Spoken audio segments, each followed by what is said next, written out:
sertamu dan sertamu juga. Inilah Injil Yesus Kristus menurut Santo Markus. Dimuliakanlah Tuhan.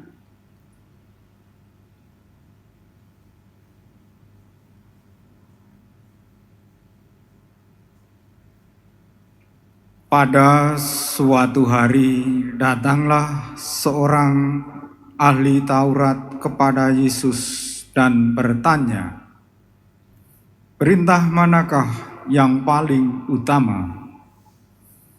Yesus menjawab, "Perintah yang utama ialah, dengarlah hai orang Israel, Tuhan Allah kita itu Tuhan yang Esa. Kasihlah Tuhan Allahmu dengan segenap hati, dan dengan segenap jiwa, dan dengan segenap akal budi, dan dengan segenap kekuatanmu. Dan perintah yang kedua ialah, kasihlah sesamamu seperti dirimu sendiri. Tidak ada perintah lain yang lebih utama daripada kedua perintah ini." Berkatalah ahli Taurat itu kepada Yesus, "Guru, tepat sekali apa yang kau katakan, bahwa Dia itu Esa, dan tak ada Allah lain kecuali Dia. Memang mengasihi Dia dengan segenap hati, dengan segenap pengertian, dan dengan segenap kekuatan, serta mengasihi sesama manusia seperti diri sendiri, jauh lebih utama dari semua kurban bakar dan persembahan."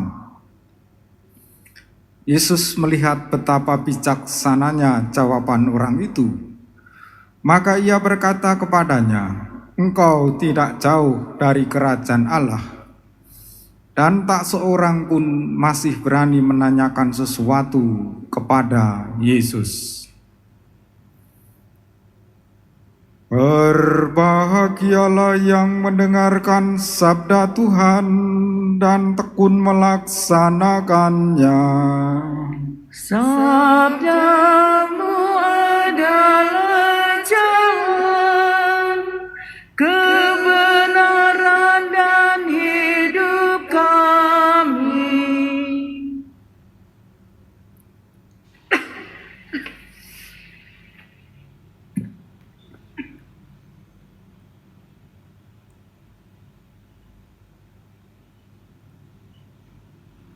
Saudara-saudari yang terkasih,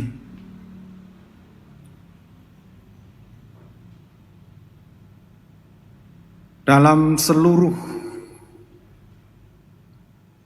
kitab Taurat dan yang kita pegang, yang dipegang katekumen ini, Alkitab,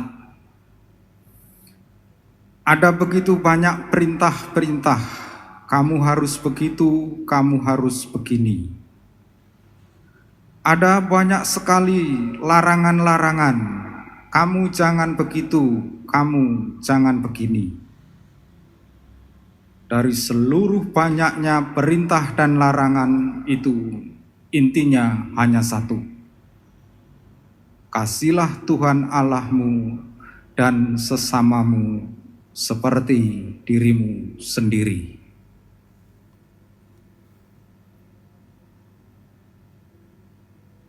Bentuk kasih kepada Allah dan sesama, terutama kepada sesama, diwujudkan dalam mengajari sesama kita yang belum tahu, berani menegur sesama kita yang keliru, memberi nasihat sumbangan spiritual, juga memberi bantuan material yang diperlukan.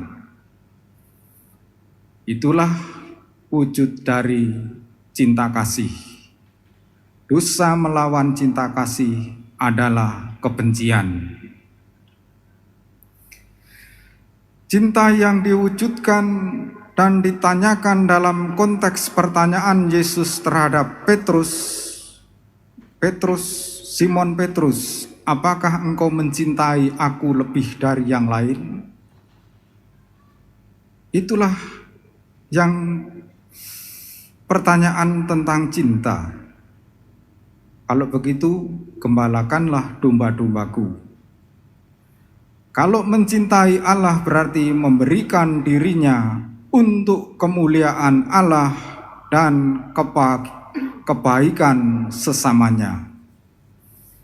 Kalau mencintai Allah lebih dari yang lain, dikatakan Yesus kepada Simon Petrus, berarti dia harus mengembalakan domba-dombanya. Kalau diterapkan dalam perkawinan, kisah Tobit muda dan Sarah dalam bacaan pertama tadi diambil dari kitab Tobit adalah kasih yang agape, kasih yang kuat, iman yang kuat. Dan kasih agape ini berbeda dengan kasih eros. Kasih eros itu hanya memburu kesenangan. Berbeda juga dengan kasih narsisistik.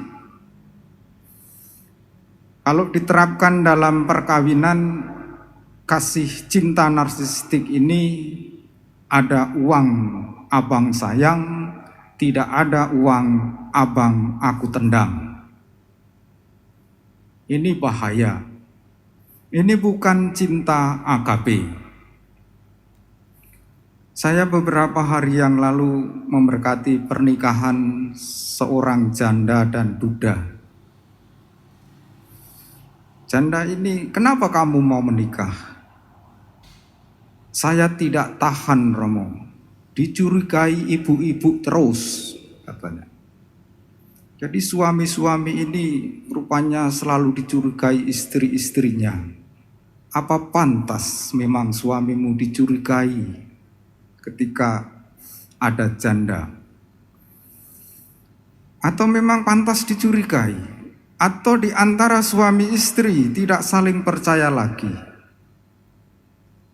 Dan cinta yang seharusnya yang menjadi inti seluruh ajaran adalah cinta agape. Kalau engkau mengasihi aku, gembalakanlah domba-dombamu, seperti kisah pertanyaan Yesus kepada Petrus. Kalau dalam hubungan relasi suami istri, cinta yang mendalam seperti kisah Tobit muda dan Sarah dalam bacaan pertama. Cinta yang hanya memberi, tidak mengharap kembali, seperti cinta seorang ibu kepada anaknya. Dia berkorban, dia memberikan diri terus-menerus, asal yang dicintai bahagia, asal yang dicintai selamat. Itu cinta Tuhan kepada umat manusia, cinta agape, seperti cinta kita pun harusnya sampai pada cinta agape. Mengasihi Allah, mengasihi sesama, seperti mengasihi diri sendiri. Mari kita hidup dalam cinta kasih, menjauhkan diri dari kebencian, dan selalu berbuat kasih. Karena itulah inti dari perintah dan larangan dari seluruh hukum Taurat dan seluruh kitab suci.